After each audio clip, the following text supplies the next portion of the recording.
Karine Mokonzi la baronne Nayeli Susu Toko bunda na nzoto te Big up fire, on fire.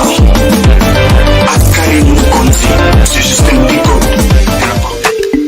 Karine Mokonzi la baronne Boyo Kini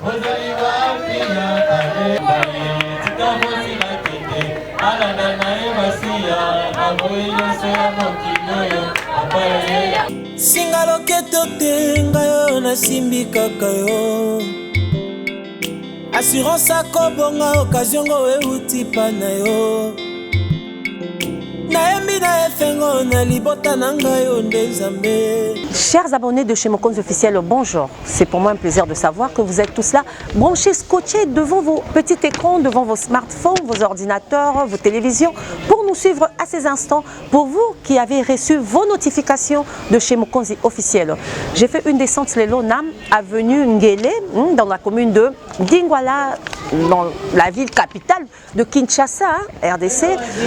Donc ça, les descentes na Ngele 279, 279. Pona occasion ya sango ya mawa, occasion ya matanga. Toye kolela maman na biso Alphonsine Baouna. Oyo azaliaki de son vivant, azalaki veuve ya papa Philippe Mbala. Oyo pe asilaki na kotika biso il y a quelques années. Selon le programme ya matanga oyo ba pesi biso, nous avons le dépliant ya matanga o ba pesi biso. C'est vrai que vous allez nous suivre en différé. Le mercredi 14 septembre 2022 se tiendra ne balobaka la veille mortuaire, donc les londe bakosala otolobaka kovanda pona ko commémorer les derniers otolobaka les derniers hommages otosalaka na ba Nabato batika biso, les êtres qui nous sont chers. La veille mortuaire est à partir de 19h heure de Kinshasa jusqu'à l'aube. Et le jeudi 15 septembre 2022 na 8h et qu'on a mise en place bisika bako exposition ya nzoto ko salama et na 9h juste la levée du corps de la morgue de la clinique quinoise. Levée du corps ici à 9h et na 9h15 arrivé ya corps de la paroisse pour la messe de requiem. Et à 9h30 à 9h55 et qu'on a dépôt il y a gerbe de fleurs, on a témoignage, na 10h il y aura la messe des funérailles. Et à 11h le départ pour le cimetière, il y a nécropole. À 15h il y aura un bain de consolation. Avenue Ngele Kakana Awa na lieu ya résidence na biso Awa, il y aura un lieu de consommation na Ngele 219, le paquet Pakajuma toujours Awana Ngele 279 na Lingwala. Alors, toko introduire bino na kati poto la sabino bisika bakolela matanga parce que le deuil est ténu, le deuil est ténu ici dans la résidence. Vous savez que dans la culture bantou, soki mutu asi na kotika biso bavanda kanase, vous voyez bavanda kanase, pourquoi? Pour la commémorer la personne peut pas na kolela parce que vous savez que le décès est une tristesse et la tristesse s'exprime ça s'exprime, se dépouiller de tout ce que nous avons. C'est comme ça que nous exprimons notre tristesse pour nabiso babantou. To se dépouiller à kanaba misala biso, to se dépouiller à kanaba mbeto na biso, to se dépouiller à nabakolia, parce que nous nous disons que la personne qui était avec nous était comme nous, mais elle n'est plus en mesure de faire les mêmes tâches que nous. Yangonde to sala kabongo dans la culture bantou, to vanda kanase. C'est ici dans cette résidence que vous voyez voyez, toutes ces personnes que vous avez de loin là-bas, tous les membres de la famille, les amis et connaissances, Oyo Baye pour nous accompagner notre défunte maman Alphonsine Baouna, na ba dernier moment naie Oyo nzoto naie ekosala sur terre avant que ba memaye na résidence na dernière demeure naie na nécropole lobby journée à jeudi pardon, le 15 septembre 2022, Nebisika Bakomemaye na dernière demeure naie kuna pour déposer afin que son âme ait reposé en paix et qu'elle a trouvé sa place auprès du Père au paradis. Zambé akokana koyamba moli monaye. Donc des oyotozoli bino mais beaucoup zababilili il y a ndenge toroza na morgue boza babilili il y a ndenge torosa la messe de requiem beaucoup zababilili il y a ndenge torokende ko tika na nécropole na dernière demeure eza pasi kokamwanana mutu vous savez quand une personne qui vous est chère à zotika bino et ça l'aura pasi et ça l'aura vraiment pasi il n'y a que un mutu ça un humain oya ko comprendre pasi yoyote mais na ba moment ya boye ce sont des moments aussi de recueillement hein, pour nous qui sommes restés en vie toyeba que nous sommes tous des pèlerins sur cette terre et que nous passerons mais tant Roleka qu'est-ce que nous allons laisser derrière nous allons-nous laisser des bons souvenirs nous allons laisser des mauvais souvenirs. C'est à nous de voir et tamboler nabiso. Nous qui sommes restés en vie, parce que au jour de notre départ, batuba kokako commémorer biso avec des bons souvenirs et non naba souvenir moko ya bienté et ça la bienté. La maman c'était une chrétienne, vous aurez ma prestation. N'avez mortuaire, il y a chorale, il y a église catholique, il y a Sacré-Cœur, ici comme maman Zaki Kosambela, ma prestation avec Kozala, il y aura aussi je pense l'homélie sango akosala paix en tout cas ndenge zalaka vous savez pour les chrétiens il y aura sango akoteya batu bakolela ekati na Yesu parce que identité naie quand elle était sur terre quand elle était encore vivante identité naie c'était une chrétienne donc membre ya famille naie pe bakolela na ndenge ya ba santu na ndenge ya ba Christu ndenge ezalaka pour ceux qui croient au Seigneur Jésus-Christ pour tous les chrétiens balelaka toujours mutuna katia kokumi sanzambe parce que et comme mis dans la Bible que dans toutes circonstances louer et glorifier le Seigneur. Chers abonnés de chez mon compte officiel, bonsoir pardon parce que tantôt là na sala qui annonce il y a Sabino que Tokita qui a na matanga donc en fait je suis en train de faire la continuité il y a Bisela Tokita qui pour la reportage il y a matanga il y a Ndekonabiso maman Alphonsine Baouna ou Asila qui n'a kotika biso depuis le 3 septembre 2022 toza na VE mensuaire ndenge na Sakibino tout à l'heure là na annonce na Moi j'ai fait une annonce la journée pour na ko la kisaketoya qui na sika oyo et awa toza na VE mensuaire toye kozwa la bino ba image lisusu parce que comme je venais de vous dire tout à l'heure la famille nous a contacté pour na kozwa contact na biso pardon donc nous a contacté pour que tokoka kozwa la bango image oyo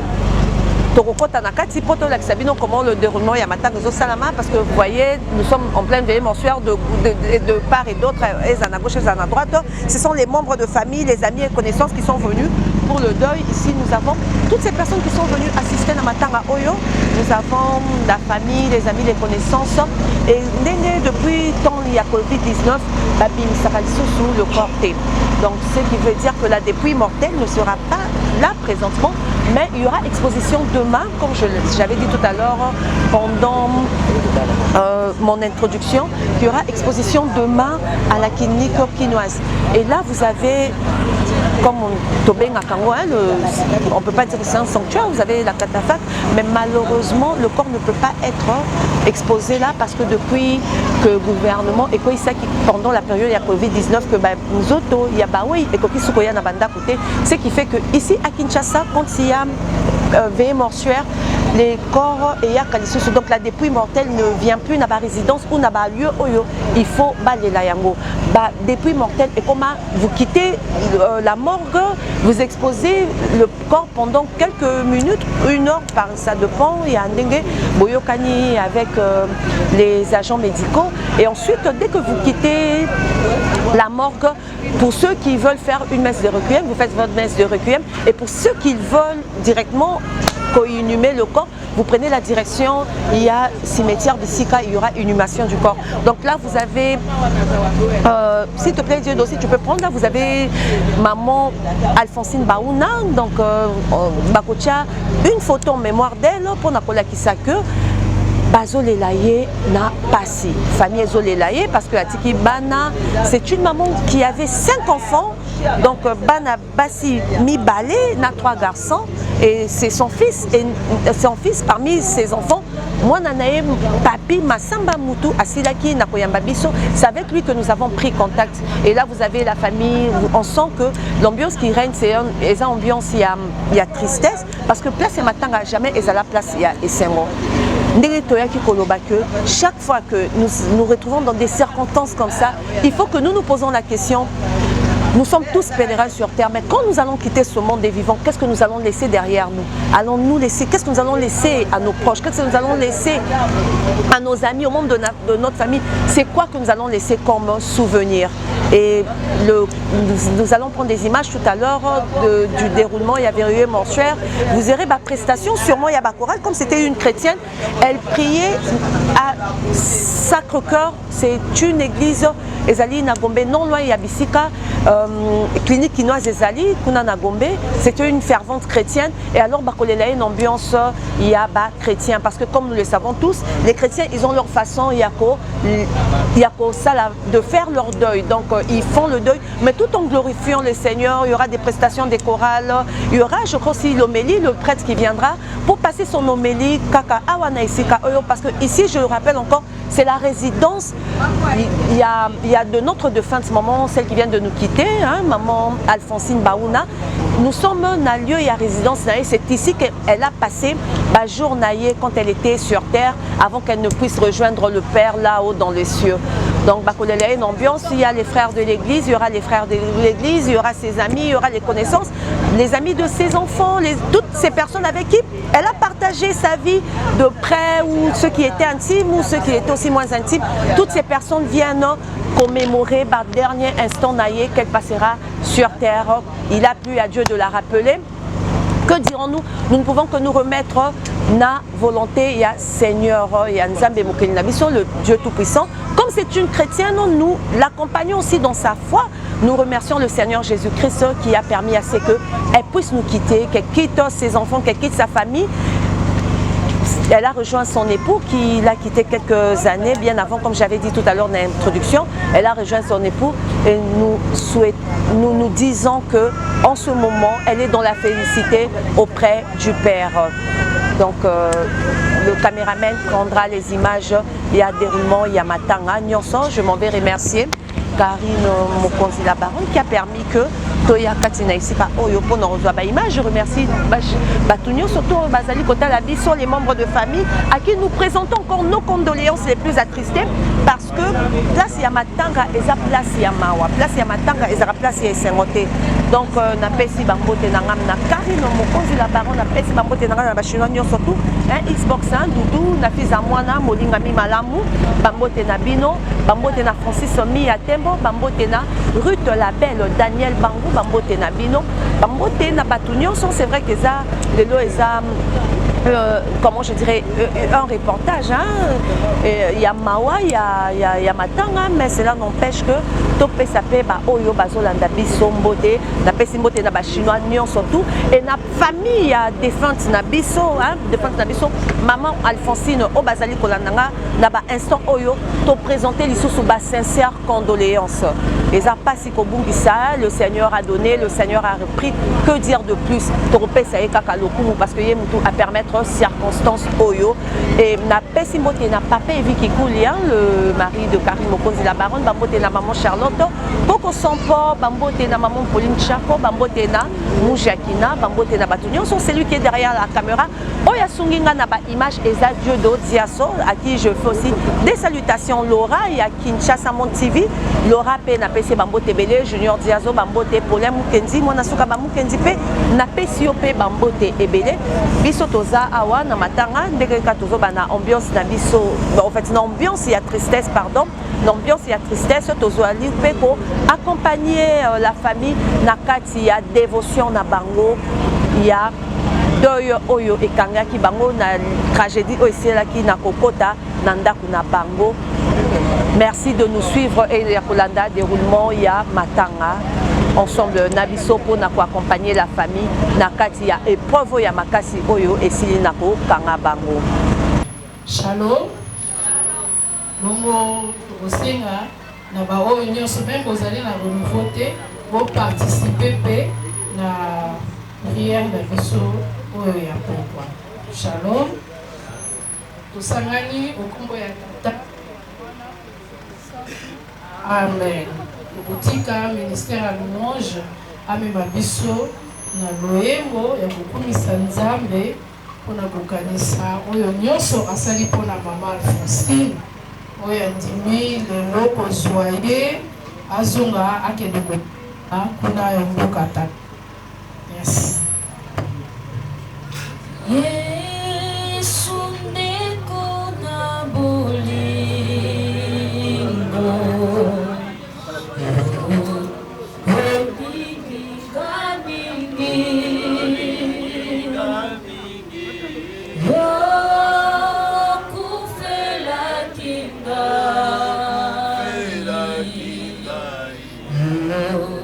Talisinganzela toyebi Alleluia nalingi kolo ye Yesu Masia Alleluia na Alleluia na Yesu nalingi kolo Yesu. Soko pasi soko liwa kolongwa nangate yo sopa kimakila tengana zwabomo toyebi Alleluia nalingi kolo ye Yesu Masia Alleluia na Yesu nalingi kolo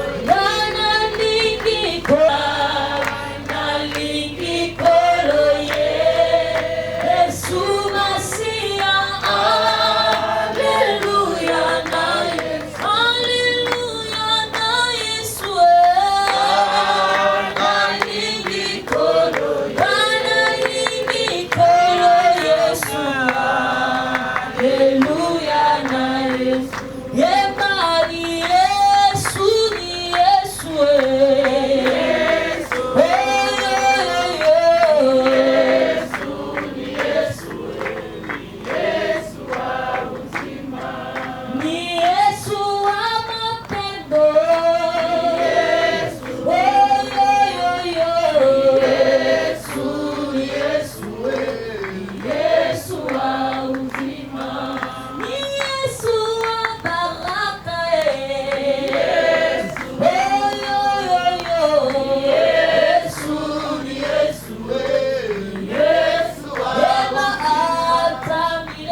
Anakokende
Mama Alfonsine atandi lobokola ye Kristu akobenga ye. Mama Bauna atandi lobokola ye Kristu akobenga. Oh yeroyo yeroyo ayoki ye Kristu Kristu akobenga. Oh ratika ratika mabemase. Alanda Kristu gobele te suka tika ngai nakende nalanda na ngai Yesu na boyi nyonso ya mokili oyo papa eyambanga nakende nalanda na ngai Yesu na boyi nyonso ya mokili oyo papa eyambanga otika ngai nakende nalanda na nga masiya na boyi nyonso ya mokili oyo papa eyambanga tika ngai nakende nalanda na nga masiya na boyi nyonso ya mokili oyo papa eyambanga tika mosi nakende nalanda na ye masiya na boyi nyonso ya mokili oyo papa eyambanga aposi na tiki nyonso alandi na ye masiya na boyi nyonso ya mokili oyo papa eyambanga kale yakisi alanda na ye masiya na boyi nyonso ya mokili oyo papa eyambanga o papa eyambanga papa eyambanga papa eyambanga o papa eyambanga papa eyambanga papa eyambanga papa eyambanga o Jésus eyambanga papa eyambanga ondimiye ozali wapi ya kalelo masuwa esilibio ozali wapi ya kalelo masuwa esilibio ozali wapi ya kalelo masuwa esilibio ozali wapi ya kalelo masuwa esilibio ozali wapi ya kalelo papa ozali wapi ya kalelo masuwa olingo kota kota masuwa olingo kota kota masuwa olanda zambi kota masuwa chika masomo kota masuwa Nikabaninga kota masuwa salela zambi kota masuwa olanda zambi kota masuwa otimige ozali wapi ya kalelo masuwa esilibio ozali wapi ya kalelo masuwa esilibio ndikunangae aboneliyo ya kalelo zamba kupengayo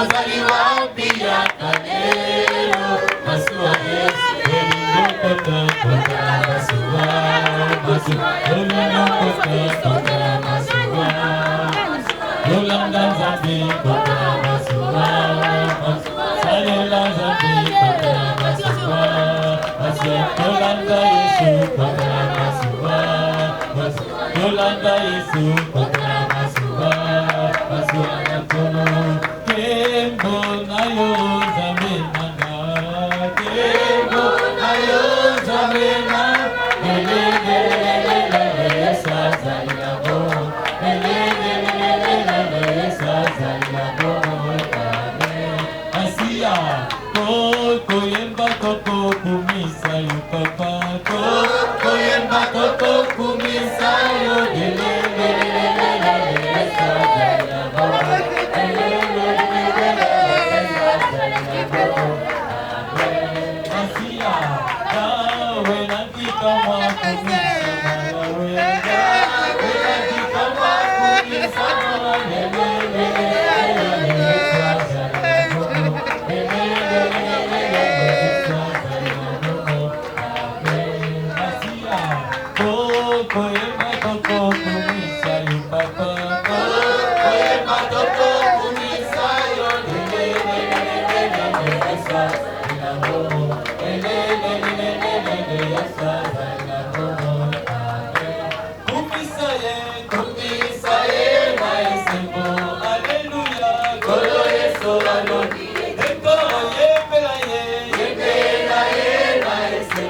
Hallelujah,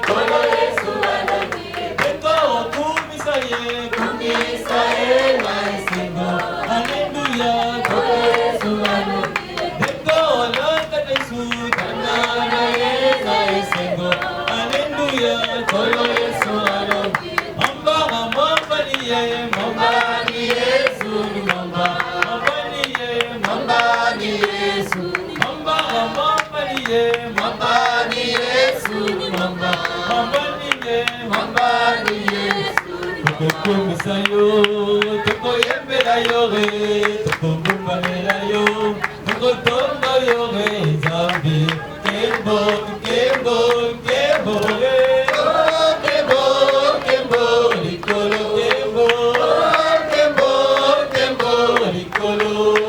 Oh, c'est Boboto, Nabato, Malamu. Oh, c'est Boboto, Nabato, Mamote, Mabonamu. Kembo, Kembo, Kembo, Kembo, Kembo, Likolo.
Jusqu'au bout. J'ai gardé le dépôt qu'on m'avait confié. Maintenant, j'attends la couronne de toute vie sainte que le Seigneur me donnera. Lui, le juste juge. Quand viendra son jour, et pas seulement à moi, mais aussi à tous les amis de sa gloire, de sa venue glorieuse. Amen. Nous répétons encore la lecture. J'ai fait un bon match, j'ai couru jusqu'au bout. J'ai gardé le dépôt qu'on m'avait confié. Maintenant, j'attends la couronne de toute vie sainte que le Seigneur me donnera. Lui le juste juge, quand viendra ce jour, et pas seulement à moi, mais aussi à tous les amis de sa venue glorieuse. Amen.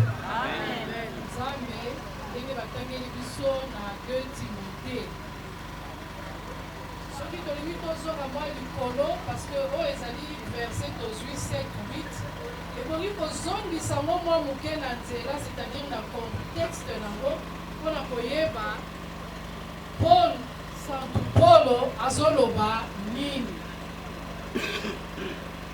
Soki tolobi ezali épître ya Paul na Timothée, ezali nde mokanda to maloba oyo Paul azali kolobela Timothée. Azali kolobela Timothée mpona makambo oyo etali sainte doctrine. Azali kolobela Timothée mpona makambo oyo etali boyambi ya solo, kozala na nzela, kotikala constant. Lokola biso awa tozali mingi biso tozali awa tozali na boyambi ya katoliko, anisi bandeko mpe mosusu bakoki kozala likambo te, mais ezali liloba oyo bazali kozongisela biso mpe.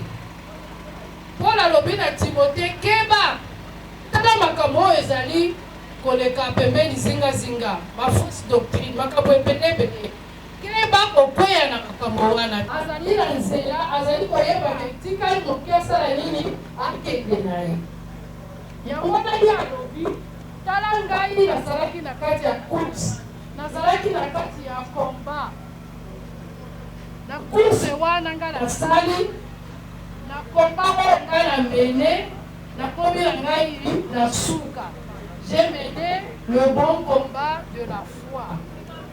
Donc ye atikali na kati ya boyambi, atikali na boyambi oyo ye moko azwaki, c'est-à-dire boyebi histoire ya Paul. Paul azalaki moto oyo azalaki kobundisa bakretien, non pas mpo ye ayebaki nzambe te, azalaki eleludi, azalaki moto ayebaki nzambe makasi, azalaki na doctrine oyo ya solo te. Me nzambe ye moko Yesu mpe abengaki ayebaki ke yo Polo okosalelanga komona mpasi mpo na liboba na nga, okomona mpasi mpo na nkombo na nga. Mpe Paul atamboli asali mosala wana nyonso, ayebi te ngai kokende na nga, j'ai combattu le bon combat de la foi. Esika na kokende sukasuka mokonzi oyo le juste juge, moto oyo akosambisa biso, moto oyo akopesa makambo baœuvre nyonso oyo biso tosalaki, ye nde akoya kopesa ngai couronne. Couronne asaleli nzambe, asaleli nzambe oyo abengaki ye, asaleli nzambe oyo apesi ye, apesaki ye bomoi ya seko, po te ye andimelaki Yesu Kristu lokola mokonzi mpe mobikisi na ye, mokonzi na ye mpe asaleli ye. Biso nyonso toyebi misala oyo mama Faustin azalaki kosala, kasi moko na biso moko te azali koyeba mokolo na ye ya suka, parce que mokolo ya suka ezali réservé kaka na nzambe. Nzambe nde ayebi ndenge nini akobenga moko na biso.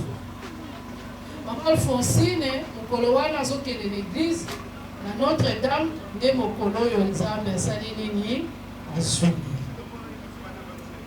Mama Alphonsine bazwi ye te mpo azalaki moto mabe to mpo azalaki komérite soki nini, mokolo na ye nzambe adesidaki yango wana. Akufaki mpe sur place te toyebi, akufaki mikolo oyo eleki. Azwi grâce ya wana toyebi te, mokolo ya suka ya moto eyebaka kaka ye moko na nzambe. Ye au moins azwi ntango wana, azwi ntango mosusu to ye na se ntango azalaki na koma, toyebaka makambo ya koma te, me baoyo baexperimenta koma bakoyebisa bino basalaka baexpérience ebele, misusu bakutanaka na nzambe. misusu nzambe amemaka bango alakisa bango esika bazokende, misusu nzambe apesaka bango ngonga batubela, misusu nzambe apesaka bango ngonga bakanisa bato oyo bazalaki na bango oyo parta mosusu azalaki koyokana na bango te azwa ngonga ya kolimbisa bango. Na kati ya koma elekaka makambo ebele, mama na biso alekaki wana. Mpe mama azalaki ye moko te, azalaki akompanye na bandeko na ye nyonso oyo bazali kokabola boyambi moko na ye, bazalaki kosapela. Nazoyeba lisusu mercredi ndenge tosambelaki lokola bato ya maboma mpona koreklame vie ya mama Alphonsine. Kasi nzambe alobaki ngai na deside mama Alphonsine azoma na mboka na ngai. Mama Alphonsine asali misala na ye, mama Alphonsine azali kozela avènement oyo tozali kotanga oyo bakoya kopesa ya ye couronne na ye, nayebi te na lingala couronne balobaka nini, oyo bakolatisa ye mpona ekoti ya lokumu misala oyo nyonso ye asalaki. Sikawa biso totikali, mama Alphonsine, elle a combattu le bon combat de la foi. Elle a mené sa course, elle est arrivée jusqu'au bout. Dans la victoire, toujours dans la foi. Elle n'a pas renié sa foi. Tant bazalaki na kati ya koma, je suis sûre que cette maman n'a pas renié sa foi. Ndenge toyebaki mama wana, soki mpe tolobaki na ye, toke koluka motango wana, ayaya, ndenge toyebi mama Alphonsine, botika na bino ye, nzambe alimbisa ye. Sikawa tozali koyoka liloba oyo, ezali mpona mama Alphonsine te, mais ezali mpona moko na biso. Lelo tozali koméditer la croix glorieuse. Yesu Kristu andimaki kokufa komema masumu na biso na ekulusu po biso tozwa bomoi ya sika. Andimi komipesa, andimi kokufa kote moko na moko azwa libiki masumu na ye, nzambe yalimbisa yango bongo avanda atambola na kati ya bomoi kitoko, bomoi ya seko bana awa ti akozonga mboka tata. Sikoyo tozali awa moko na moko ebungi amitala, ezali na mote ya molai te, moko na moko tokomitala tozali wapi. Toyembi awa mondimi ye ozali wapi ya kalelo, masuwa e semi masuwa. Ozali wapi? Ozali wapi na nzambe? Ozali wapi na Yesu Kristu oyo ndimeli olobi te ngai na ndimi ye akamba bomoi na ngai atambusa ngai? Ozali wapi? Ozali kosalela ye ndenge nini?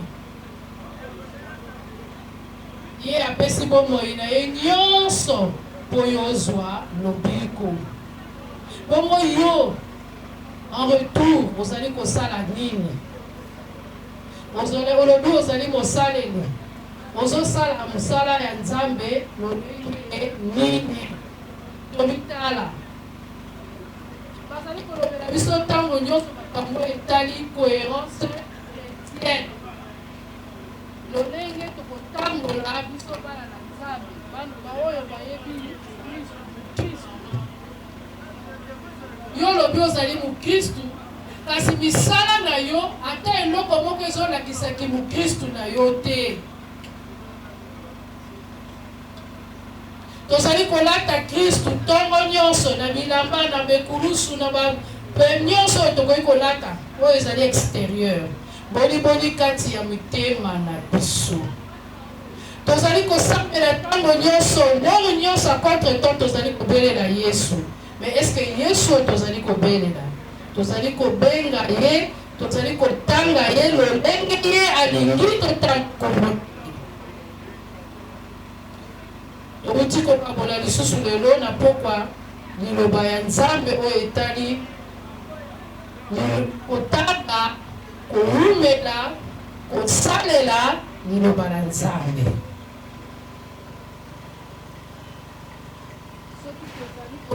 Ya solo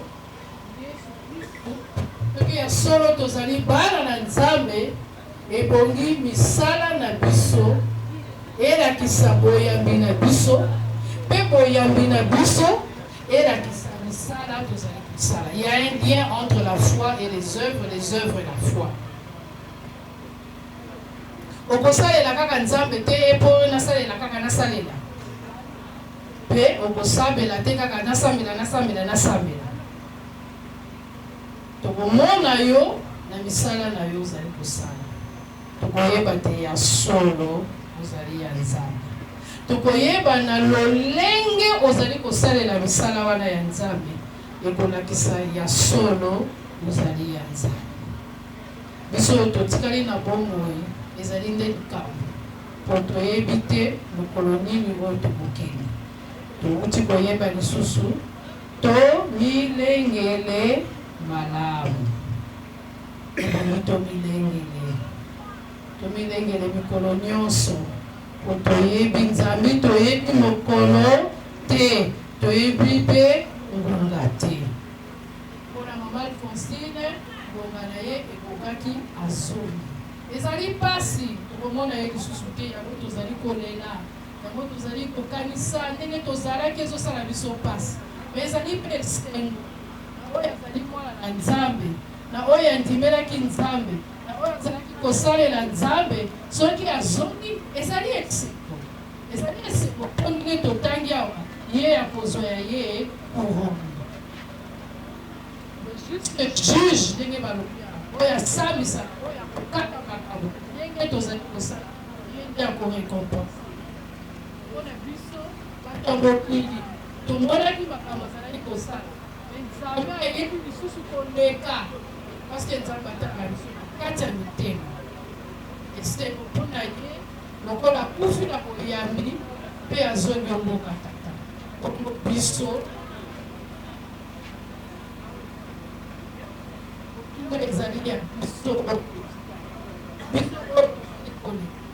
tomilela mpona biso moko nano, tomilela mpona masumu tozali kosala, tomilela mpona misala ya mabe tozali kosala, makambo ya mabe tozali kosala, maloba oyo eza kobima na kati ya mitema na biso, makanisi pito maloba na monoko na biso,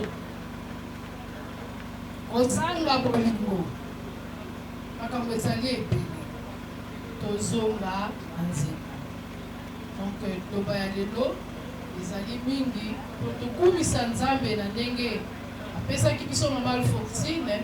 Mama Alphonsine asali mosala na ye akomi na suka azongi mboka tata, me mpe biso oyo tikali tomitala ndenge nini tozali kotambola mpona kobilengele mpona kozonga mpe mokolo Nzambe akobenga biso toyeba kozonga mboka ye mpe toyeba kozwa oyo ya biso couronne.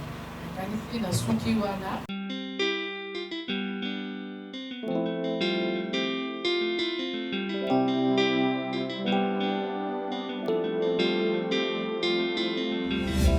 namona te o moto akutana na yo avanga kimia, balelela yo mokonzi lelo oyo bakoma litatoli, basala yo confiance lelo oyo bazanga eloko te.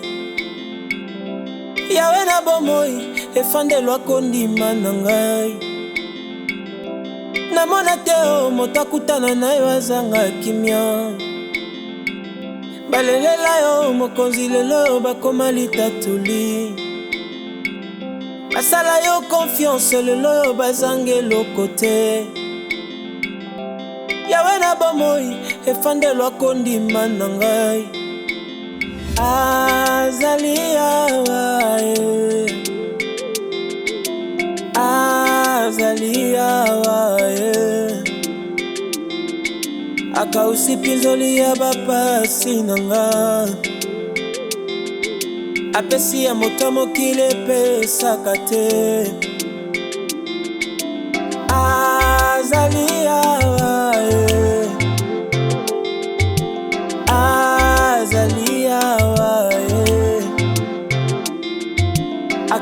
pinzoli ya bapasi na ngai apesi ya moto mokili epesaka te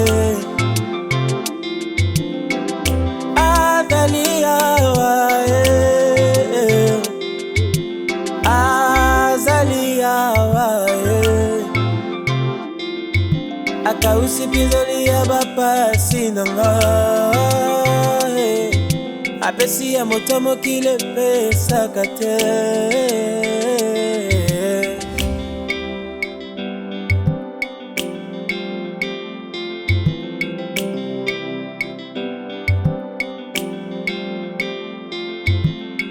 singa loketo te ngai yo nasimbi kaka yo assurance akobonga occasion ngo euti pa na yo nayembi na efengo na libota na ngai yo nde nzambe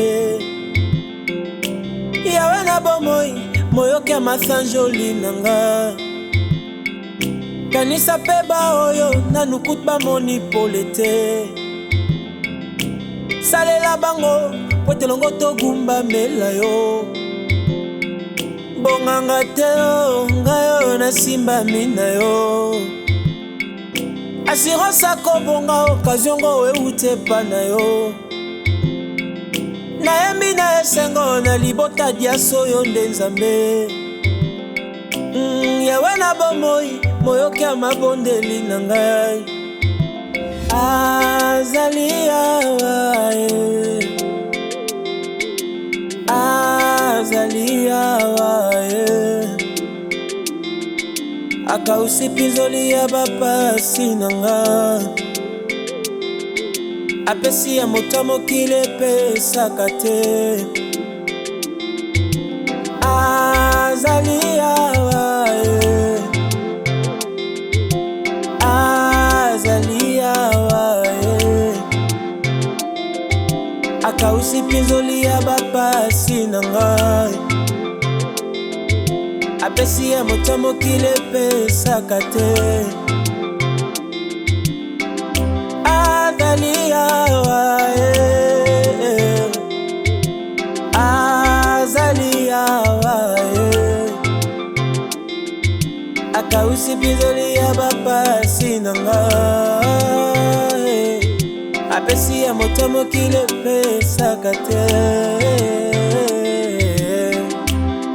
oza nzambe otikali nzambe likolo nyonso bobele yo moko te lokola yo obongi na lokumu na masanjoli ya maloyembo ya motema na ngai napamboli okwete oza malamu bisika kondima na ngai evandi bisika elike na ngai evandi o nabetelaka yo tolo na ntina nzambe ya bomoi na ngai nzambe ya motema na ngai merci mokonzi alléluia car l'éternel sera ton assurance et il préservera ton pied de toute ta miche alléluia.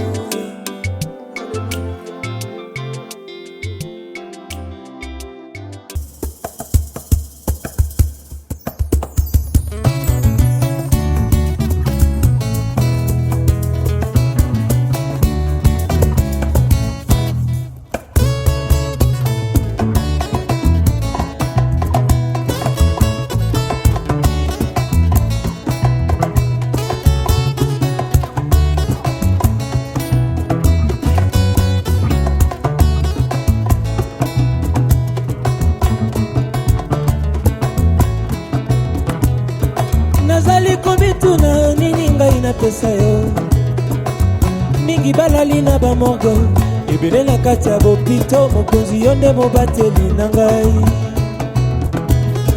nazali komituna nini ngai napesa yo mingi balali na bamorgo ebele na kati ya bopito mokonzi yo nde mobateli na ngai mpona bolingo na ngai te mpona boyenge beni na yo yawe yotonda na bolingo otonda na mawa mpona bolingo na ngai te mpona boyenge beni na yo yawe yotonda na bolingo otonda na mawa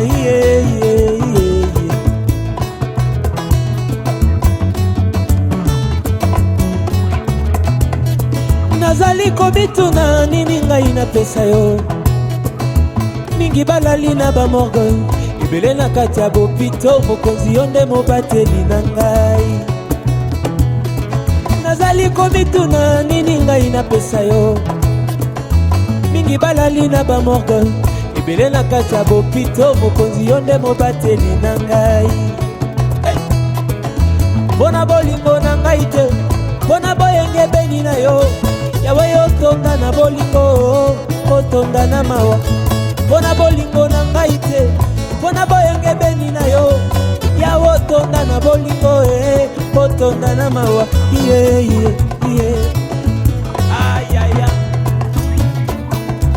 Danse pour Jésus là où tu es, danse pour le roi de rois, adorons Jésus.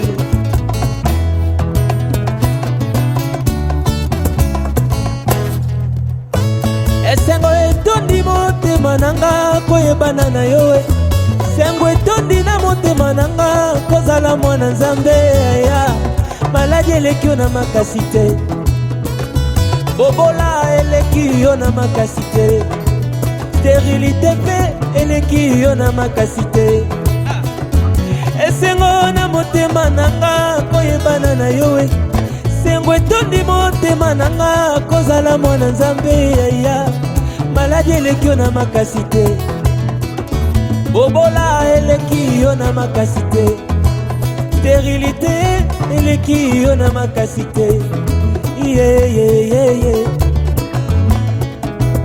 eloko te eleki ye na makasi il demeure le Dieu.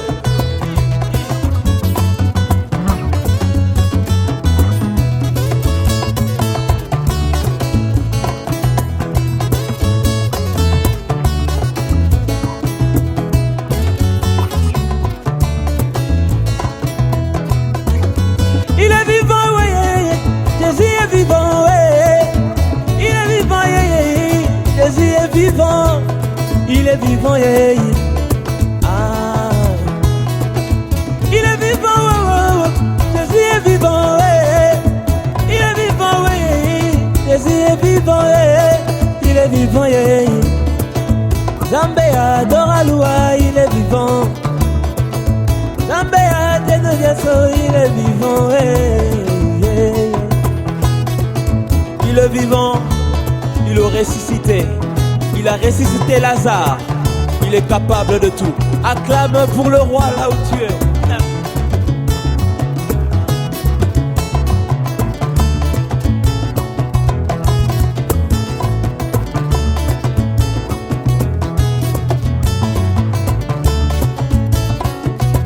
Yembo zali zambe yo yo. O zali zambe ye ye ye ye ye. Yeso bongwani te ye to emeli yo ye to beti milolo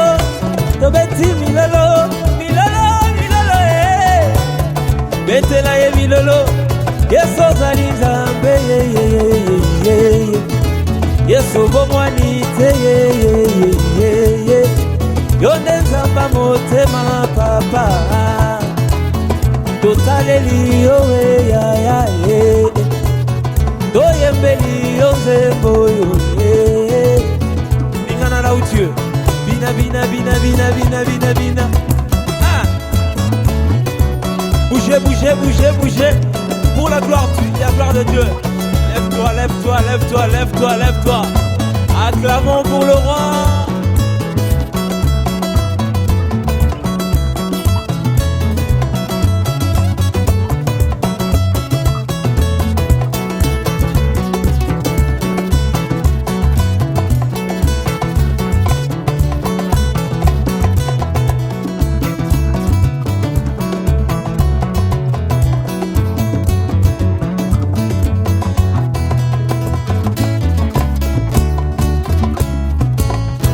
Acclamons Jésus. Karine Mokonzi la baronne Nayeli Susu Toko Bunda Nanzoto te Big up fire, fire.